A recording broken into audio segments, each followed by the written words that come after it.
This is the OTB Television Network, a service of Capital District Off-Track Betting.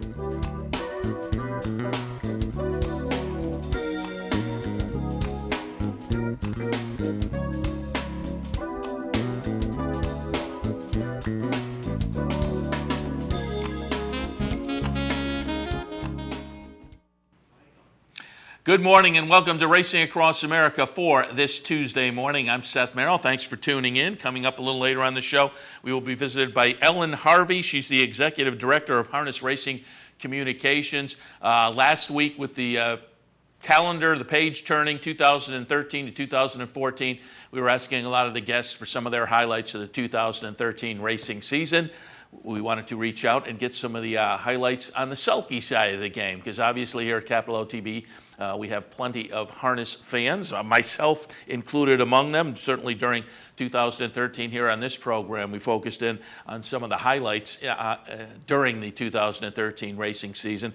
We watched Captain Treacherous through a lot of the season last year, wound up being the 3-year-old male pacer of the year and the Dan Patch Awards. But we'll talk about some of the highlights from the 2013 harness racing season with Ellen Harvey coming up momentarily, about 10:15 or so.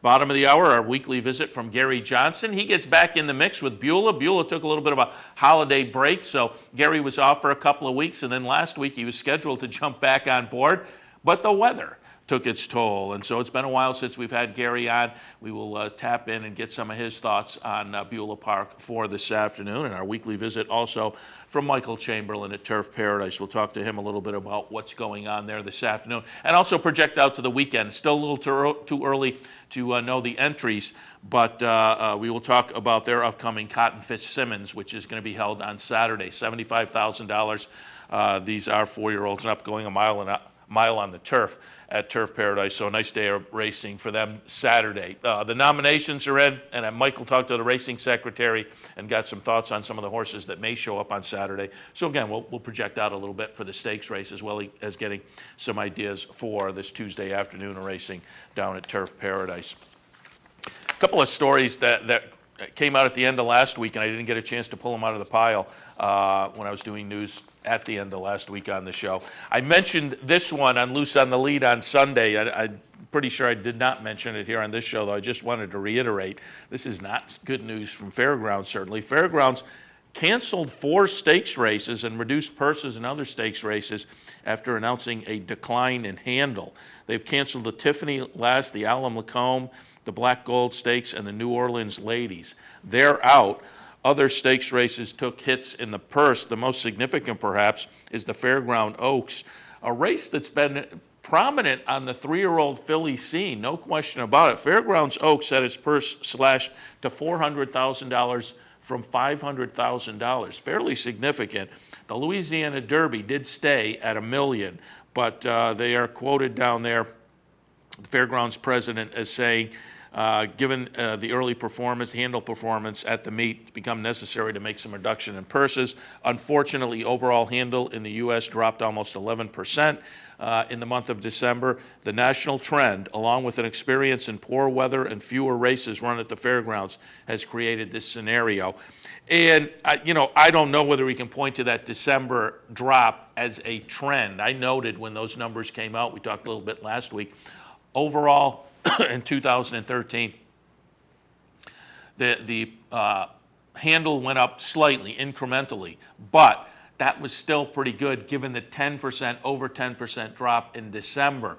But again, I think he's pointing to it as a trend. I don't think it's a trend, but I think he played into part of that. I think the cancellation of a number of the turf races down at, or the move from the main track, from the turf to the main track for a lot of the turf races down at Fairgrounds due to weather situation down there in December played into that 10% decline. I think the 10 days that were dropped out of the park schedule played into it. So again, December was I think, an aberration on the schedule. So I'm not agreeing that it was a trend nationally, but Fairgrounds played into it. So I think, he can point to the weather more significantly playing a factor down there at the Fairgrounds with them losing that turf. Turf races typically bigger fields, folks bet into them. That'll juice your handle up, and then you move those races to the main track. You lose significant numbers in your field very often, and that will have an effect on the handle. I have to think that has been the case down there. They also had a cancellation or a couple of cancellations due to some wet weather, where they ran at least a couple of races and then canceled the rest of the card. So I think weather has been much more of a factor down there, but enough of a factor that has affected their handle. And so Fairgrounds canceling 4 stakes races, purses going down in other stakes races. So not good news from Fairgrounds. But we've said it a number of times already, pointing to the weather down there and how it has affected the turf races. We'll just have to keep our fingers crossed that the weather makes a turn. I think if they can get a little sustained period of some dry weather, a little bit of sun down there, things will dry out and they'll be okay. But so far, tough go down there at the Fairgrounds early in their meet. Also didn't mention this, and certainly it was a news story to me because I remember the race. And Albert Coppola, the owner of Runaway Groom, has passed away at the age of 89. He died on December 29th in Virginia, and it was just mentioned in the various racing publications, as I say, at the end of last week. But Albert Coppola, a name that rings to me because, again, he was the owner of Runaway Groom, the winner of the 1982 Travers. I remember it. I remember being at the racetrack that day. Why do I remember it? Because Runaway Groom won the race with me on board. I took a little shot, and it was significant because it was an unusual running of the Travers in that there were 3 different winners of the Triple Crown races that year, and all 3 showed up in the Travers. Gato del Sol, Aloma's Ruler, and Conquistador Cielo, all 3 of those showed up, and Runaway Groom beat them all. And I can remember Marshall Cassidy's call. It still rings in my ears. Runaway Groom! And I cashed a nice little ticket there. I was there with some friends who weren't huge race fans, came up and enjoyed a day at the races, and I looked like a genius taking a little bit of a shot against those higher profile horses, with Runaway Groom getting it done that day. But Albert Coppola, his owner, passes away at age 89. He was a native of Schenectady, which was kind of notable as well. So certainly that day was big for Albert Coppola as well, the 1982 Travers and Runaway Groom. Speaking of Saratoga and stakes winners up there, again, a little news from towards the end of last week. The test winner, Sweet Lulu, has been retired. This was a horse that was fairly lightly raced for Jerry Hollendorfer. Came up to the Grade 1 test. I think it only had a couple of starts coming into that. The 4 starts, 3 starts. The test was her 4th start. So came in from California for Jerry Hollendorfer, Julian Lepereau on board the day of the test. Sweet Lulu got it done. But again, it was announced that she has now been retired. She had a small injury, according to Jerry Hollendorfer. Not anything that will affect her status as a broodmare. That it was one of those injuries where potentially they could have brought her back, but a nice Grade 1 winner with a limited career. And again, because of the number of starts, maybe I wonder if this was a horse that wasn't a little bit fragile to begin with. But certainly, this is a horse with that Grade 1 up at Saratoga. Had a lot of potential, and in a short career with a nice Saratoga Grade 1, put together a pretty good resume and seemed to have some talent. But now to the breeding shed for a test winner, Sweet Lulu, again with a little bit of a ding. Coming up this weekend at Aqueduct will be the evening attire. They drew the Saturday cards yesterday, and the feature again on Saturday is going to be the $100,000 evening attire.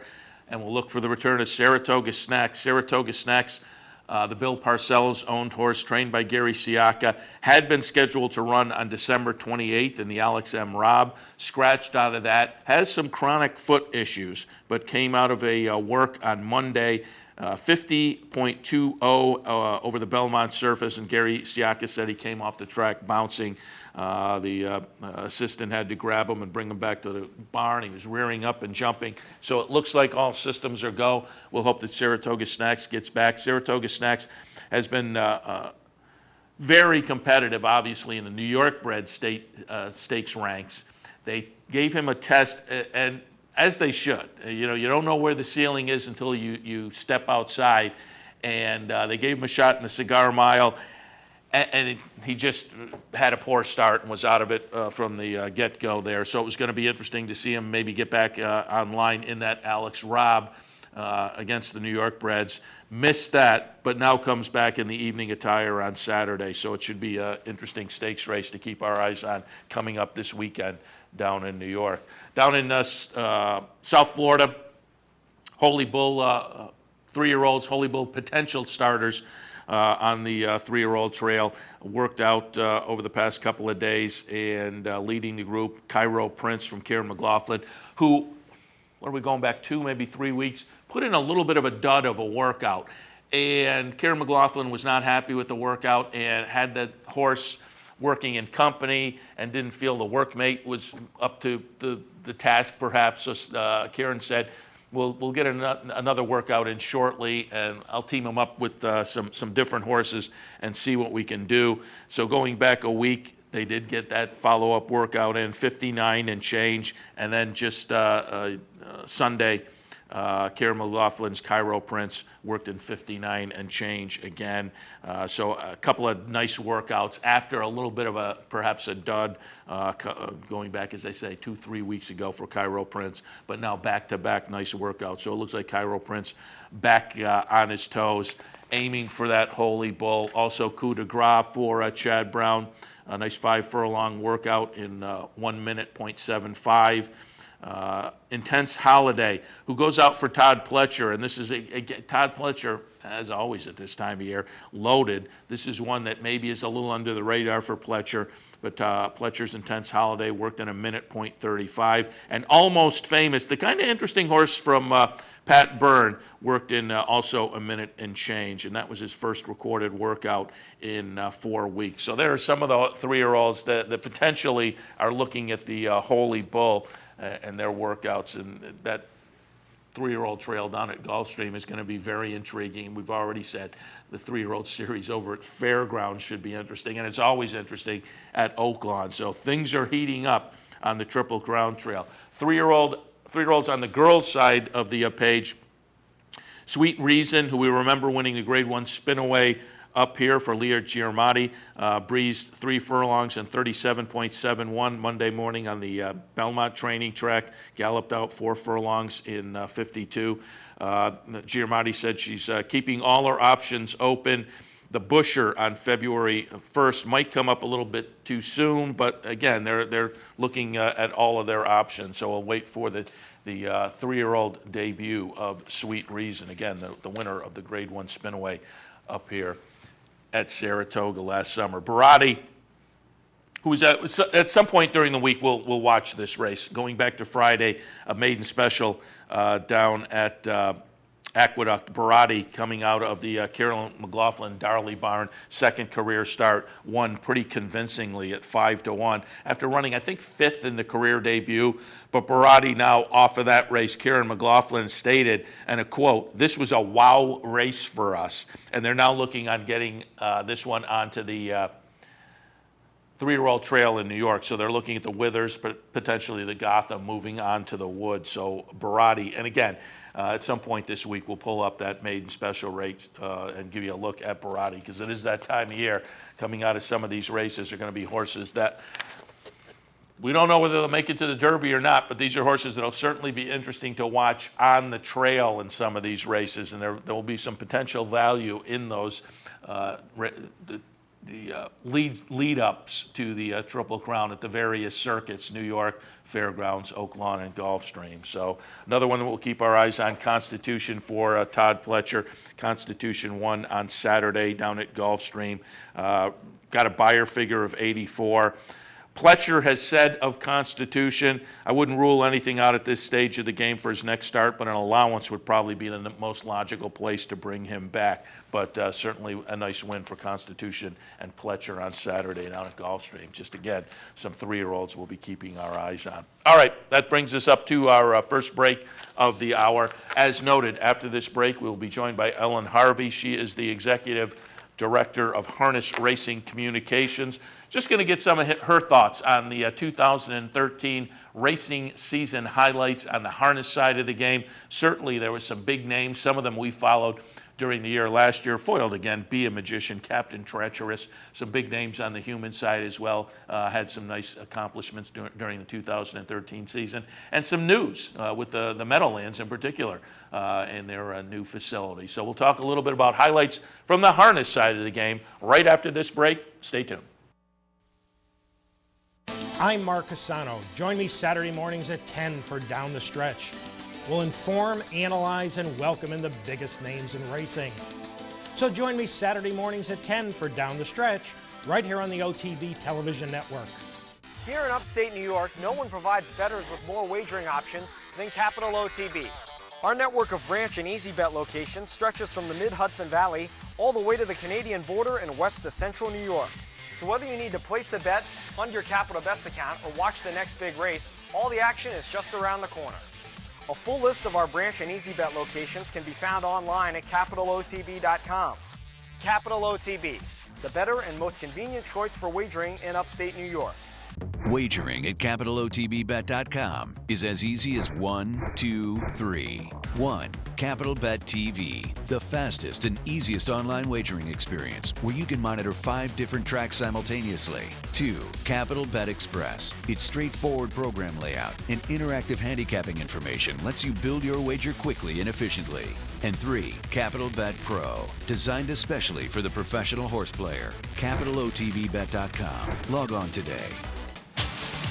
Hey race fans, head down to the all-new Clubhouse Racebook and get in the game. With live horse racing on more than 250 flat-screen TVs, state-of-the-art wagering terminals, fantastic food and drinks, an amazing Vegas-style atmosphere with seating for nearly 900 of your closest friends. Conveniently located at 711 Central Avenue, right off Exit 5 of I-90 in Albany, the Clubhouse Racebook is the better choice. I'm Anthony Mormino. Join me weekdays at 9 for the Handicappers Report. We'll handicap the top tracks across the country and help you prepare for the day in racing. That's the Handicappers Report, weekdays at 9, only on the OTB TV network. Welcome back to Racing Across America. Seth Merrill in here on this Tuesday morning, as noted before the break. Happy to be joined now by Ellen Harvey, Executive Director of Harness Racing Communications. Good morning, Ellen. Good morning, Seth. Happy to have you on board and talk a little bit about the sulky side. Normally we concentrate on the thoroughbreds, but certainly this year we dipped into a lot of the harness side as well. A lot of our viewers, and I'm included, I enjoy harness racing as much as the next guy, and we looked during the year often at horses like Captain Treacherous and some of his nice wins, and I thought we would reach out to someone on the harness side. Last week we looked on the thoroughbred side and talked to a lot of our guests about highlights from the season, so we'll do the same on the sulky side this morning. Before we do that, however, we were talking during the break. You mentioned over on the sulky side, for folks who like to play the harness tracks, you have a free handicapping contest coming up. We sure do, and I know you've got some pretty savvy handicappers in your audience, so I thought they might want to know that they should trot or pace on over to horsetourneys.com, TOURNEYS. That's the place where you can learn about the United States Trotting Association sponsoring a free multi-week online handicapping contest. It's very simple. You are mandated to make $2 win-in-place wagers, given a mythical bankroll. But the good news is that every weekly winner is going to get a free spot, which is worth about $800 nice. In the national handicapping contest at the Meadowlands in April. And the first prize for that's $24,000 cash. Nice. I like that. And again, it is Horse Tourneys with an S. Correct. TOURNEYS, morethan1.com, and you can find all about it. It starts later this month. The first day you can sign up is Monday, January 27th, so mark it on your calendar. Oh, great. And I will give a reminder out to people as well as we get closer. But free is good, and free when you get a chance for $24,000, even better. So, yeah, we'll certainly keep our eyes on that. No takeout on well, the government might take out on that $24,000, but the track won't. Yeah, the government always gets a piece somehow or the other. Yes, they do. Ellen, let's shift our attention now, again, going back to 2013. Let's start on the human side, and the harness writers announced towards the end of December their picks for both trainer and driver of the year. Ron Burke and Tim Tetrick, boy, they put together some big numbers. Boy, they certainly have, and these are two individuals that have been consistently putting out good performances from their stable, and of course Tetrick from his personal performance for many, many years. Tetrick, I think this year just turned 30. So we're going to be seeing more and more of him later on this year. This is the second consecutive year that Tim Tetrick was named the best driver in the sport. He led all North American drivers, $16.1 million in earnings. And that's not even a full season, because those that follow the sport closely will know that Tim wins a lot of races with horses on the track, but not many foot races, because he has a congenital hip problem, and a few years ago had one hip replaced. He stopped in the middle of December and had the second hip replaced, and is not driving now, but is expected back probably in early February. So imagine $16.1 million with a bum hip, what he'll be like with two good hips. Yeah, and don't they refer to him as the Bionic Man? Bionic Man, yes, because he's got a few replacement parts on board there too. But obviously you don't need to use a lot of hip strength when you drive horses. You're sitting down, and of course a big part of it is your brain and being able to see holes that develop before they develop. And Tim certainly has all of that, and he's, as I say, only about 30. So we will be seeing more and more from him in years to come, and he's sounder than ever. Yeah, and certainly he's been on our radar now for a couple of years on the up and come, and deserving of the award this year. Over on the trainer side, again, it was Ron Burke. And boy, for those of us who follow the thoroughbred game, looking at the numbers for Ron Burke this year, 4,400 starts and over 1,000 wins for Ron Burke, $22 million in earnings. Those are mind-boggling numbers. Oh, they certainly are. I mean, you could bundle together Bob Baffert, Wayne Lucas, and Kieran McLaughlin. I don't think they'd have half the number of starts. And, they're obviously also not all at the same track. They're all over the United States and Canada. So he's got to do quite a lot of juggling. He has a very, very capable staff, which he's not at all shy about giving credit to. But he went, he's only 44 years old as well, so we will be seeing lots of him in the future. He became the first trainer in our sport with over 1,000 wins and over $20 million in purses. So, and of course, many of those were teamed up with Tetrick, but certainly with those number of starts, he's got to select drivers, the right drivers for the right horses in lots and lots of places. So he's had a powerhouse season as well. And certainly, I mean, for Burke, he has so many good horses, but probably a sentimental favorite for myself, and I'm sure many of your viewers, is Foiled Again, who's 10 now, 10, and was at the top of his game last year. He was a horse that won the Breeders' Crown at the age of 9. He's closing in on about $6 million in earnings, and he's the older I get, the more I appreciate horses like Foiled Again, who just get better and better. And with Burke, he's really had a chance to shine. Yeah, I was going to bring him up as we talked about the horses, because certainly he is one of the stories of the year. He won that really a salty edition of that free-for-all that ended the season down at the Meadowlands. Captain Treacherous was behind Foiled Again that night. Foiled Again, as you say now, a little older, a little on the side, long in the tooth side, but this is one that seemed to get better later in his career, and certainly the past 2 or 3 seasons, and now I believe he's a leading all-time money earner in the harness game.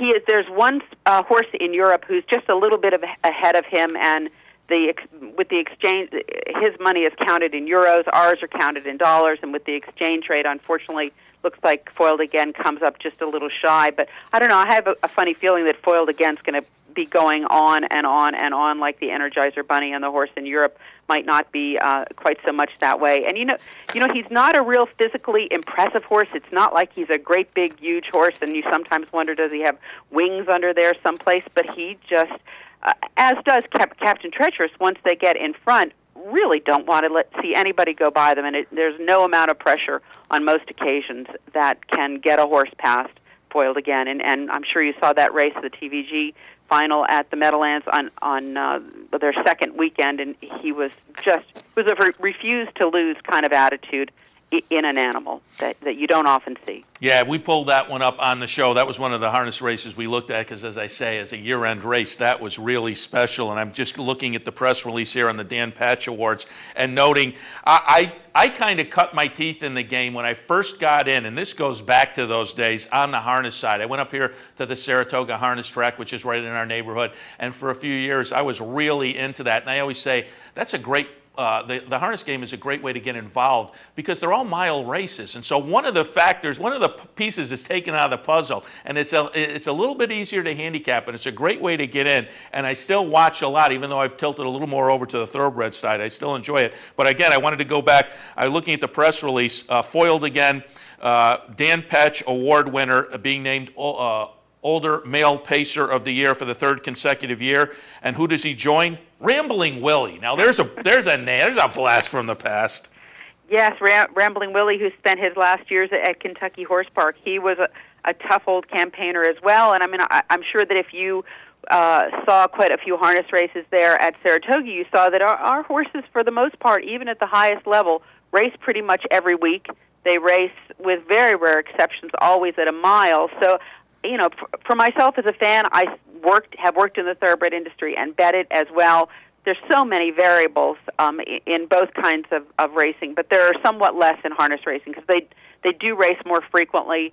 So you have a better idea, perhaps, of what their form is like right now. And certainly with a horse like Foiled Again and many others, they are capable of putting on long, consistent performances and win streaks over time, and that does make them an attractive handicapping option, I think. Absolutely. And just before we move on from the human side, I did want to note Tim Tetrick again is was named by the harness writers as the top driver. But I wanted to just focus on one other driver. I think certainly Ronnie Wren deserves a little bit of attention for the 714 winners he had in 2013 to lead in that category. Again, Tetrick had 582. So Ronnie Wren, plenty more winners. Tetrick, though, with $16 million, kind of dwarfs Wren. But again, I think that Wren is a name to keep on the radar as maybe an up-and-comer, although I think he's on the sidelines, too, for a while. You know, I can't say as I know his current status. I will tell you that he put a lot of miles on his car this year. He did not drive so much at our major venues like the Meadowlands and Yonkers and places like that, but he's originally from Michigan, I believe, but he was as far flung as all the way down to Virginia to Colonial Downs, which is a relatively short meet down there. But you know, he's certainly one of our up and comers, and you have to do that. I mean, you have to put the miles on your car and yourself and get out there so people can see what you can do with a horse and hope that they remember you when you have a horse on the line for a little bit more money. But so he's putting in his miles, and you can do that when you're a little bit younger. We've certainly had other drivers that have won in the 900 to 1,000 or even a little over 1,000, and you don't do that when you're 50 or 60. It's well done when you're 25 or 30, and he's one of those up-and-comers. Yeah, well, I think when Tetrick first came on the scene, he was in the same boat. He was kind of traveling around a little bit, too, and that's what attracted our attention to him as he put together plenty of winners. All right, let's shift over to the equine side and talk a little bit about some of the performers from last year worth noting.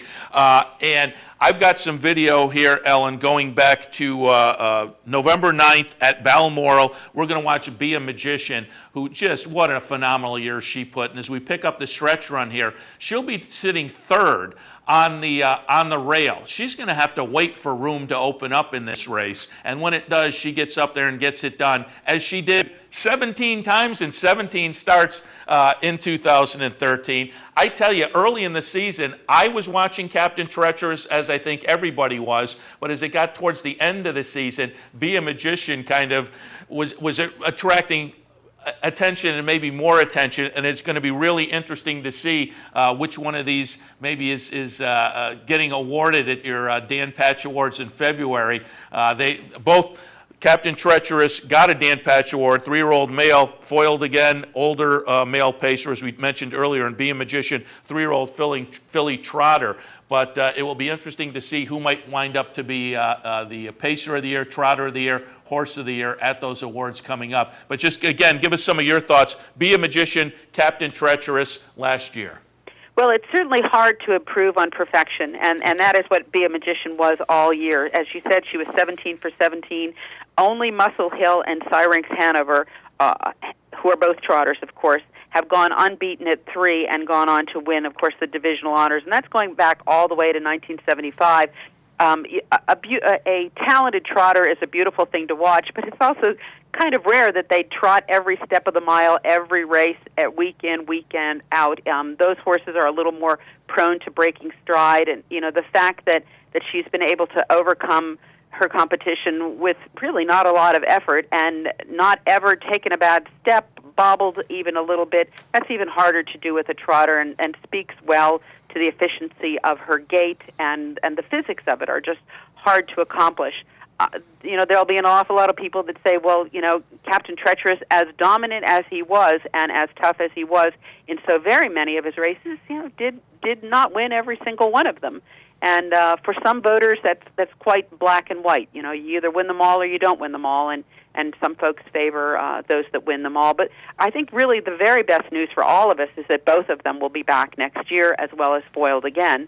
So, if one of them is going to win and one isn't, and they'll have the chance to prove that the voters were right or wrong next year as well. Yeah, I'm looking at the records here. Captain Treacherous, best mile of the year, 147-1. And as I say, I got it back into the game and kind of started watching harness racing back in those Rambling Willie days. 147-1 was unheard of back then. Incredible. I mean, up at the Saratoga Harness Track, you were amazed when they broke 2 minutes. Now that's commonplace, but 147-1, wow. All right, and let's just touch on, before we let you go, touch on some of the news stories of the year. And I think the big news story perhaps was the reopening of the Meadowlands with a 21st century facility, I think. I haven't had a chance to be down there. I've heard very good reviews. It's scaled down size-wise, but upscaled customer service-wise, it seems like. And as I say, this seems like a 21st century facility, and I think Jeff Gurl and all he has done down at the Meadowlands has really been kind of a bonus to the harness racing game. Oh, absolutely. I mean, they've spent a little bit over, close to $90 million to build this facility, so don't think that small equals in some way some sort of bargain. Everything about it is bright and airy and edgy design, and there's lots and lots of different interest centers. It's not a shoebox with seats in it and some betting windows. There's lots of little places where you can find your little niche to watch the races, either on the track in front of you, or if you're somebody that wants to keep an eye on the simulcast of a race from someplace else, there's places to do that as well. It's not your hot dog and pizza options as well. They've got lots and lots of different kind of dining options, food court, things of that nature. But of course, I mean, the things that the Meadowlands are known for are enduring in the new facility as well. They have, the fast mile track and the long stretch where it's just about anybody's game at the head of the stretch, and that's what has attracted so very many people to the Meadowlands over the years. And this summer, they're going to be adding a lot of lovely outdoor seating arrangements to watch the races, to have a cocktail, and to see the Manhattan skyline. They just flipped it over to the other side of the track, and Manhattan hasn't moved. So it's going to be an especially lovely place in the summer, I think. It was good for Manhattan to cooperate like that.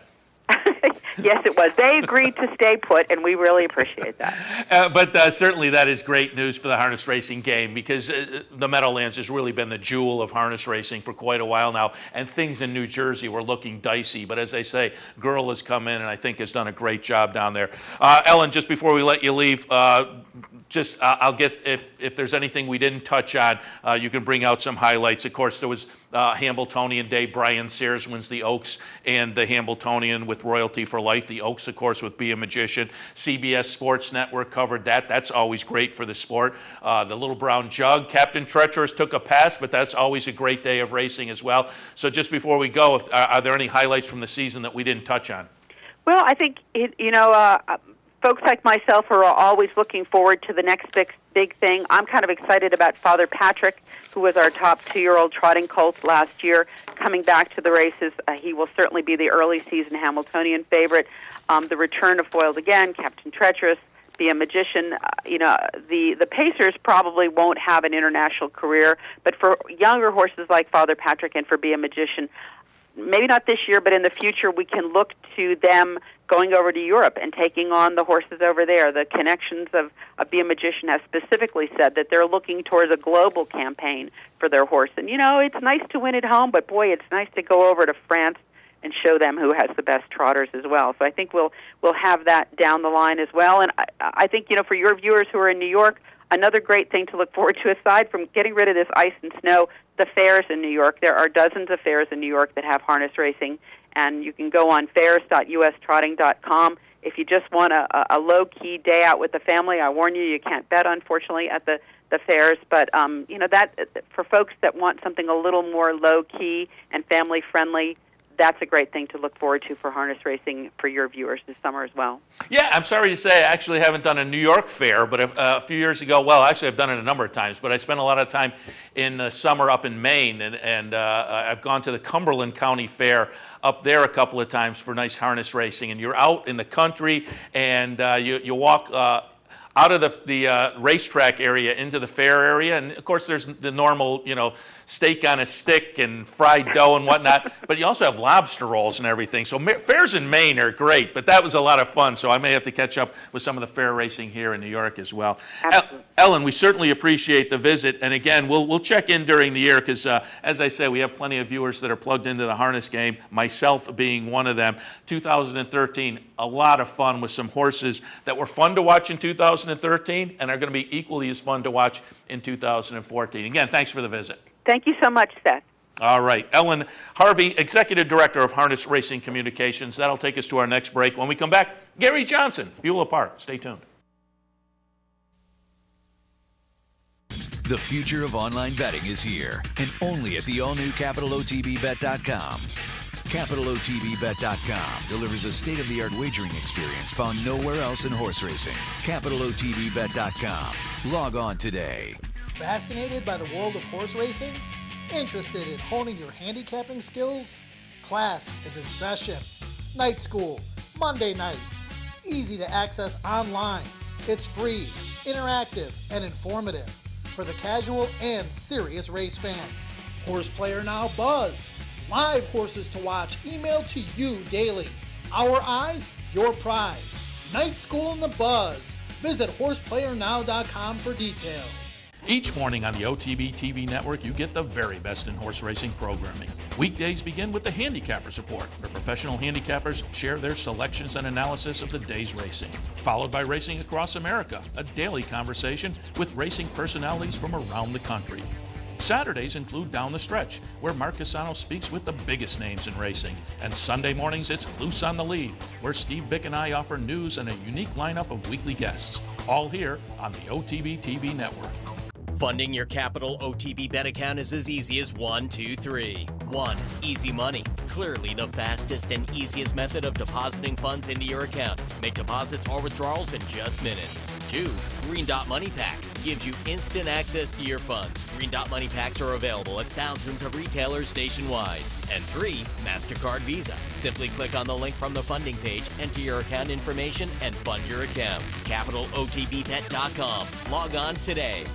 Missed one of our TV shows? No worries. Now you can catch all your favorite programs online. Simply log on to CapitalOTB.com and click on the YouTube link at the bottom of the homepage. And look for our new podcast coming soon. CapitalOTB.com. Log on today. Welcome back to Racing Across America. Tuesday means a regular visit from Gary Johnson, although with the holidays and with a weather cancellation, we haven't talked to Gary in a while. Welcome back, Gary. Thanks, Seth. Good morning. How were the holidays? They were fine. I mean, it got a little cold here, in Ohio here, as I know you probably did too. So I kind of just took it easy and tried to stay warm. Yeah, you're there and everywhere else. And then, as I said earlier on the show, things warmed up over the weekend, and there were still cancellations. You had fog down at Aqueduct. You had the thawing out at Laurel. So we can't win in the horse game no matter what happens. But things are back and seem to be going back in the right direction. Now, how many days did Beulah lose last week? Beulah lost 2. They lost 2 days, and it was really kind of the brutal weather. I believe they lost on Tuesday or Monday and Tuesday. Yeah, it was. With the cold temperatures, that has certainly affected a lot of folks. And then, as noted, when you get the cold and the thaw, that's a problem too for track maintenance. So, but it looks like we're back and running now at the majority of the racetracks, and we're going to take a look at some Beulah races for this afternoon. Before we do that, though, Gary, we've talked plenty before. You are a tournament player, and you have an entry into the national tournament. We're about a week and a half away from heading down there to Las Vegas? I leave next Wednesday, so I'm 8 days away. I'm counting the days. Nice. But no, it'll be fun. And the contest is actually next Friday, Saturday, so next weekend. Is it, because I saw the dates said Friday through Sunday, is it a 3-day event, or is it 2 days and finalists go to the last day, or that type of thing?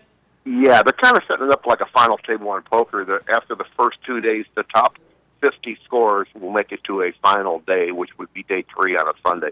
So we'll be down to 50. And do you know, is that Esquire Network television show, are they going to be down there filming? They will be filming. I know their first episode airs next Tuesday night on the 21st. And I've seen them at quite a few places. I've seen them out. And it probably should be a real fun show. I've been a little bit a part of it, but they have some characters in it that's pretty funny, pretty good. Yeah, I'm assuming they'll be down in that. This will be the highlight of the season to follow them down to Vegas. And also, Gary, wanted to touch on yesterday, we had Ron Palucci on, the owner of Ria Antonia, the winner of the Breeders' Cup Juvenile Fillies. She's also an Eclipse finalist, and we had him on because you touted, and Ron's a friend of yours. Ron was great, very entertaining, some good stories. But you were with Ron at the racetrack before Ron was Ron, and I asked Ron also, how did he get involved with Jeremiah Engelhart? And he tipped his cap to you. He said, Gary Johnson pointed me to Jeremiah's father, and Jeremiah's father said, I don't really have room for you right now, but hey, I know somebody who does. Yeah, that's a true story. I knew Chris from back when I was racing, and I raced a lot of Mountain Air, which he was too. And he was top notch. And then when Ron got into the business, I've steered him on a few people. Peter Walder was one. Jeff Ferdosevich here in Cleveland. Those guys don't even talk to me no more. But I looked out for his best interest, and he does try to get the best trainers or the people that's available. And and I know he's went through a few trainers, but he's a tough guy. He likes to be hands on a little more than if I trained for me and him be fighting every day. But he's a lot of fun, and he's having a lot of luck. I don't think that's unusual, though. I think if you get guys like that who are really involved, a lot of horses. You look at a guy like Ken Ramsey. You see him going through trainers. I think you go back to analogous to a George Steinbrenner in baseball. These guys like to be hands-on, and they go through on the baseball side managers. It's no different in the horse racing game. You get some owners who are hands-on like that. But as I say, he was a lot of fun, and it's going to be interesting to watch Ria Antonia this year because he's looking to head to the Derby. So they'll at least test the water against the boys. That'll be fun to watch. Yeah, I'll tell you what he's doing. He's going against all my handicap thing. I still feel he's out against boys, so good luck to him. Yeah, hey, I didn't think he could win the Breeders' Cup, and he told me he'd win anyone. So. From the sound of things, I don't know, even they thought they could win it about mid-stretch. It sounded like they were thinking that they were up against it. But, congratulations to them. And as I say, he was a lot of fun yesterday. All right, let's take a look at some racing at Beulah this afternoon. We talked about the weather last week, canceling things. What do things look like out there today?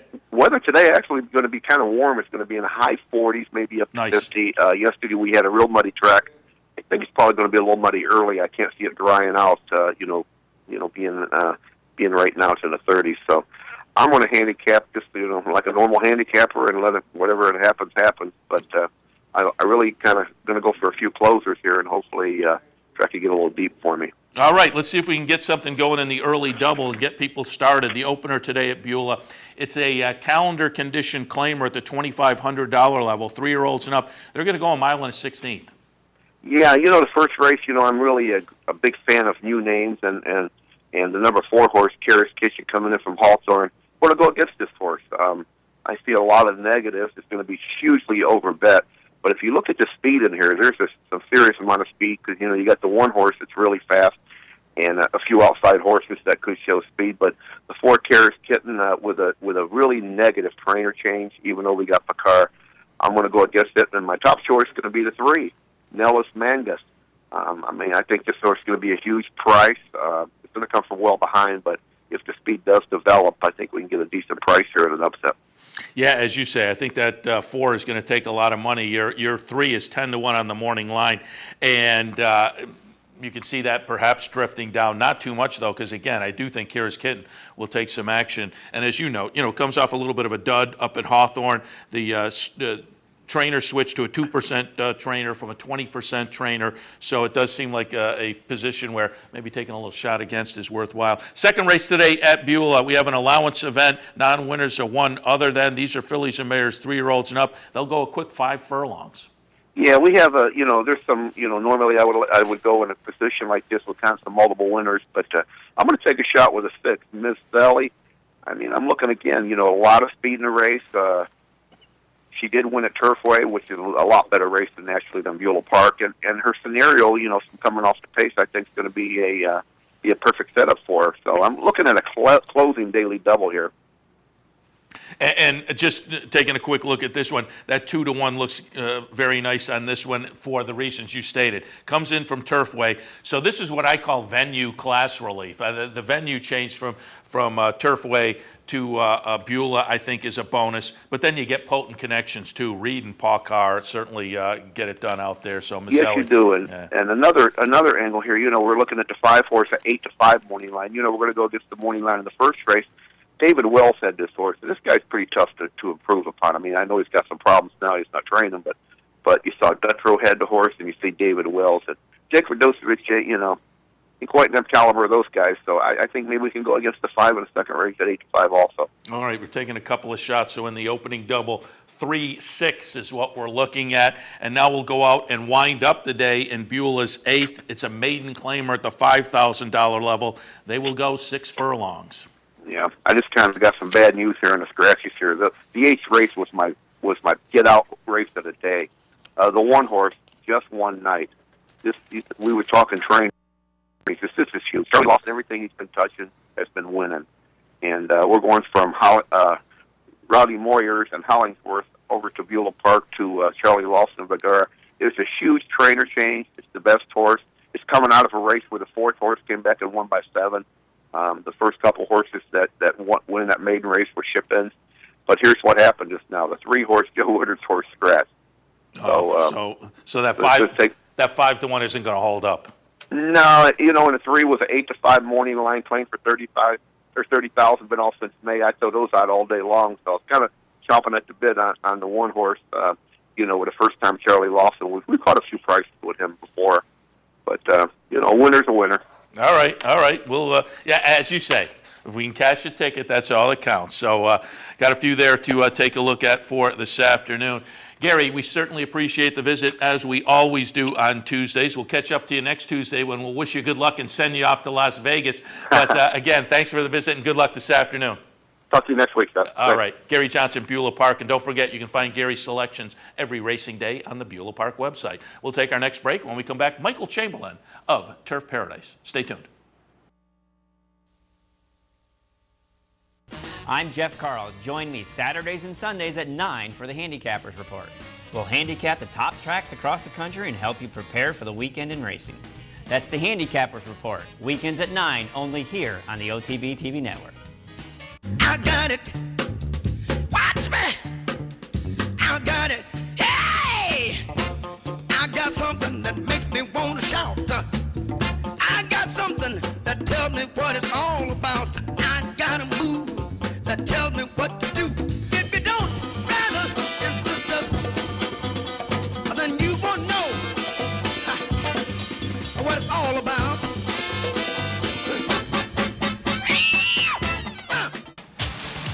Hey, race fans, head down to the all-new Clubhouse Racebook and get in the game.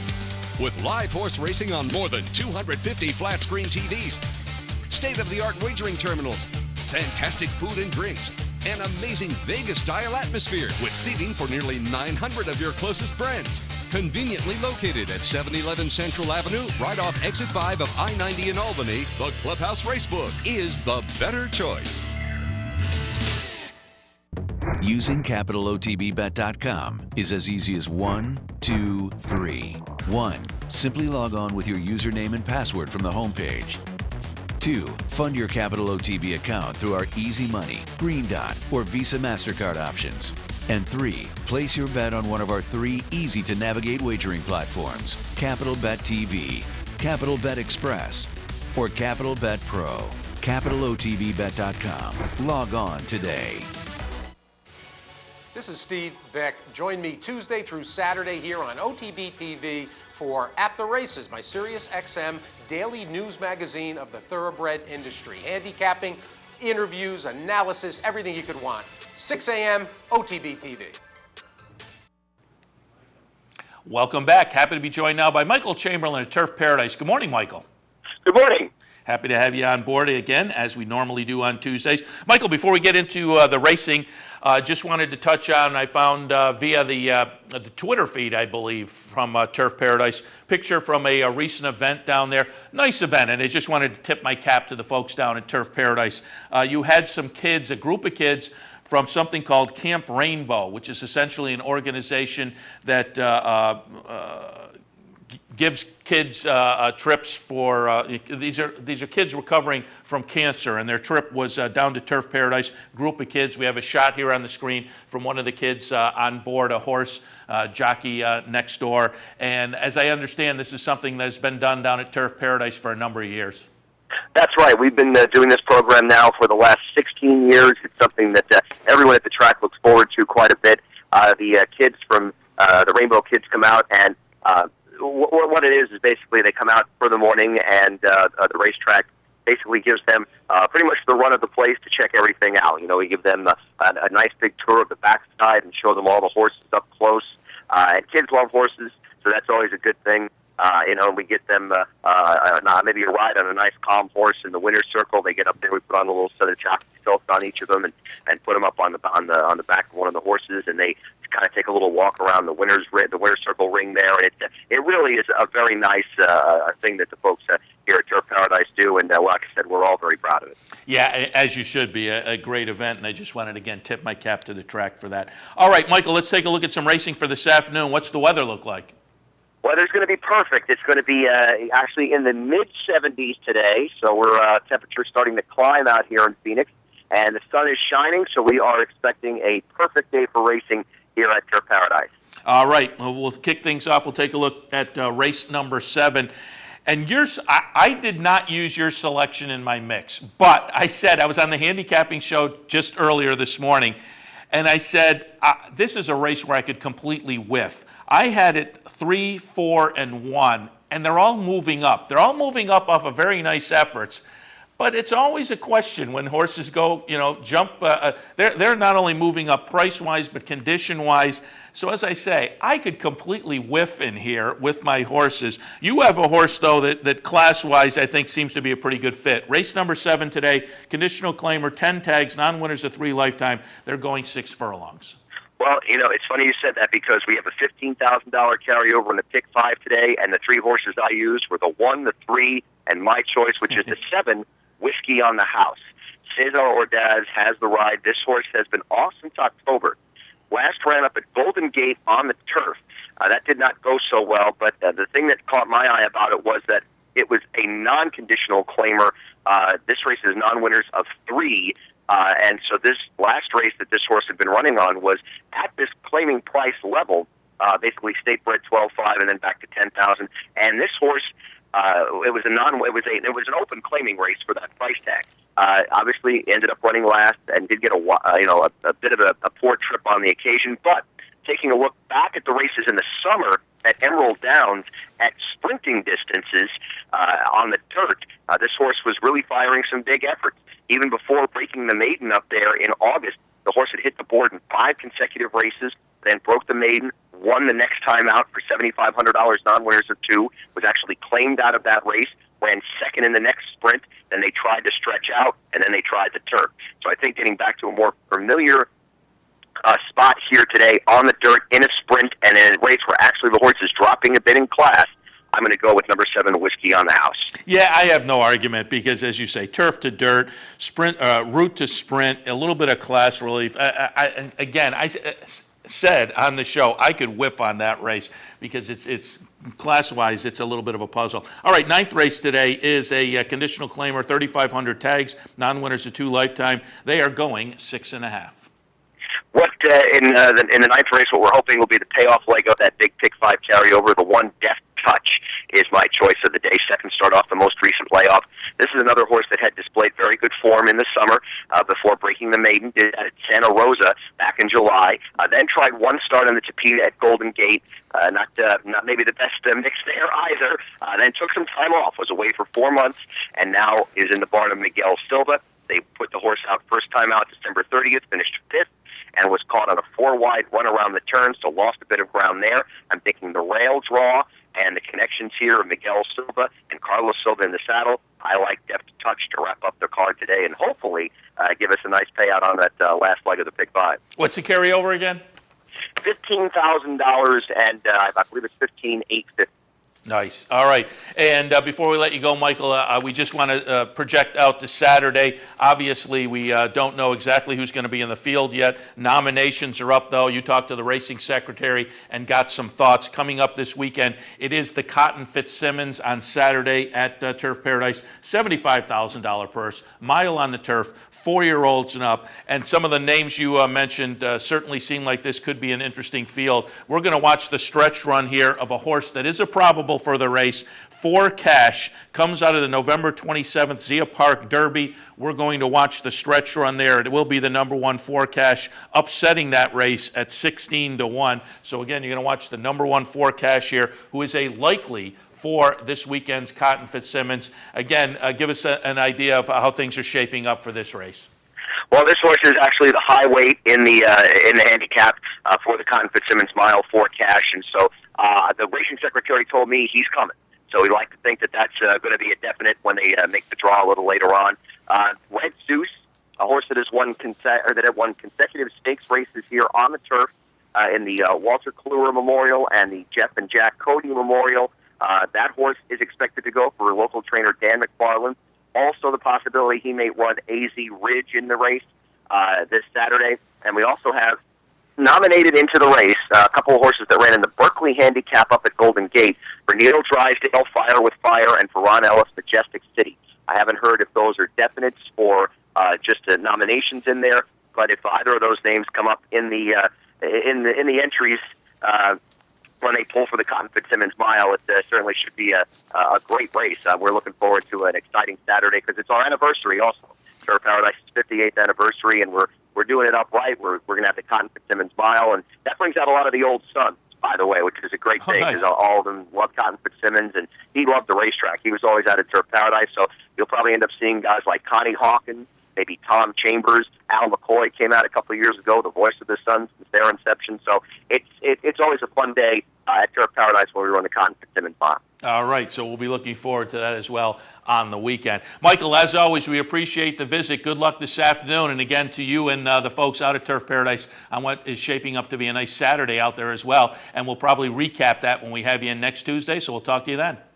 Sounds great. We'll talk to you next week. All right, Michael Chamberlain from Turf Paradise, which winds things up for Racing Across America for this Tuesday morning. A little earlier, of course, it was Gary Johnson from Beulah Park. And we kick things off with a nice recap of some of the highlights of the 2013 harness racing season with Ellen Harvey, the Executive Director of Harness Racing Communications. And don't forget, she mentioned that free handicapping tournament on the harness side, horsetourneys.com. That, again, wraps things up for Racing Across America for this Tuesday morning. We're here every Monday through Friday from 10 until 11 a.m. A little bit earlier, it's the Handicappers Report. This morning it was myself and Mike Jarbo. We took a look at Parks and Turf Paradise. Hopefully we gave you some good ideas. So cash some tickets this afternoon. We'll see you back in here and do it all over again tomorrow morning.